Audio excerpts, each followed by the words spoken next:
So the question has come about that people are wondering how it is that the police, the FBI, the Secret Service have managed to get DNA from Crooks, Trump's would-be alleged assassin. Well, that's easy. How many of us have done 23andMe? How many of us have done Ancestry.com? And have willingly given up our DNA so that we can find out our heritage? Has anybody bothered to look to see if Mr. Crooks has done 23andMe or Ancestry.com? You don't think it's possible? I did a cursory search and simply asked, has 23andMe ever solved a murder? And one of the very first things that came up was police use 23andMe to solve cold cases, and in some cases, murder cases. So yes, they can use your DNA from 23andMe and Ancestry to do that. Now, the reason that I say the alleged shooter is simply because I don't think Crooks worked alone. I think he was manipulated by those who wanted to have DJT removed permanently. Excuse me a minute.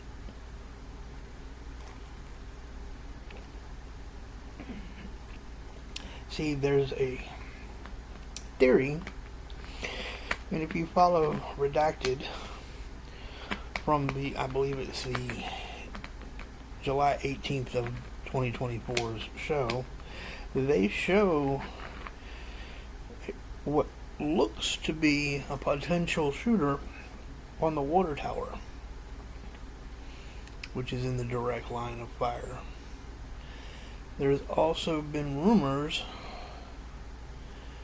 that the gymnastics school, which was directly behind the building that Crooks was on top of, was 440 something meters, which is what they say was the distance that the shot was fired from. Could Crooks have been used as a patsy? Absolutely. The U.S. government's known for doing things like that. I know a lot of you are not going to like to hear that, but it's true. They do. They find some simple, poor, frustrated individual, and they coax him into working with them. I mean, he was spotted how many times? Crooks, I mean? Either walking with a ladder or walking with a distance meter, or checking the building that he was to climb up on. I mean, these are all questions that one must ask themselves. Is it potentially possible that he was simply the patsy? To me, it would seem more likely. I discredit the whole BlackRock connection. that I think was just done. It happened to be done at his school. He happened to be in the video, and I think that that's people trying to make more out of it than needs to be made of it. But that's my opinion. Of course, all of this is just my personal opinion and my take on things. I do believe that he did not work alone. I mean, this is the same young man who was kicked out or asked not to come back to the shooting club at his high school because they said it was too dangerous. And I'm supposed to believe that this young man, 20 years old, borrowed his daddy's AR-15, went to the shooting club, the local shooting club there in town, practiced, and just decided to try to take out the leading candidate for the Republican Party. Nah, something's fishy. I think it's also odd that they're leaking out little bits and pieces at a time. That they're not coming out with any one defined narrative. But that, again, is my suspicious mind at work, I guess you could say. I guess we will have to see, possibly in 75 years when they release all of this, or Trump himself could just say, you know what, I'm going to open everything up. Because I think he's just vindictive enough to want to go after whoever it was that tried to off him in a very public manner.